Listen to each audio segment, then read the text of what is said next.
Um, Hi guys, here is a genuine and non-spoiler review of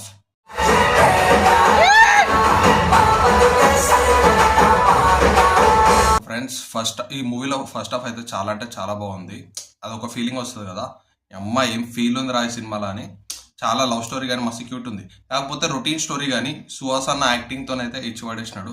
ఇంకా ఈ మూవీలో heroine character Lakshmi కూడా మస్తు చేసినది. మెయిన్ ఈ మూవీ ఫస్ట్ హాఫ్లో వచ్చే మ్యూజిక్ ఉంటుంది కదా, వాళ్ళు బ్యాండ్ కొట్టేటప్పుడు కానీ వింటేజ్ వైబ్స్ అన్ని తీసుకొస్తూ ఉంటుంది. మూవీ అయితే ఫస్ట్ హాఫ్ చాలా బాగుంది. సెకండ్ హాఫ్ వచ్చేసరికి ఫస్ట్ హాఫ్కి సెకండ్ హాఫ్కి సంబంధం లేదు. ఫస్ట్ హాఫ్ ఒక జోన్లో పోతూ ఉంటుంది, సెకండ్ హాఫ్ ఇంకో జోన్లో పోతుంది. సెకండ్ హాఫ్లో అసలు స్టోరీ అనేది స్టార్ట్ అవుతుంది. మూవీ అనేది చాలా చాలా మంది రొటీన్ స్టోరీ అదే అంటున్నారు, కానీ స్టోరీ రొటీన్ అవ్వచ్చు కానీ చూపించే విధానం మాత్రం చాలా కొత్తగా అండ్ రియలిస్టిక్గా ఉంది. మూవీ చాలా అంటే చాలా బాగుంది. కొన్ని పేజెస్ నెగిటివ్ రివ్యూస్ ఇస్తున్నాయి, అది రొటీన్ స్టోరీ, అది ఇది రంగస్థలం లెక్క అది ఇది అని చెప్పి. కానీ కాదు, ఈ మూవీ అంటే చాలా బాగుంది. నాకైతే బాగా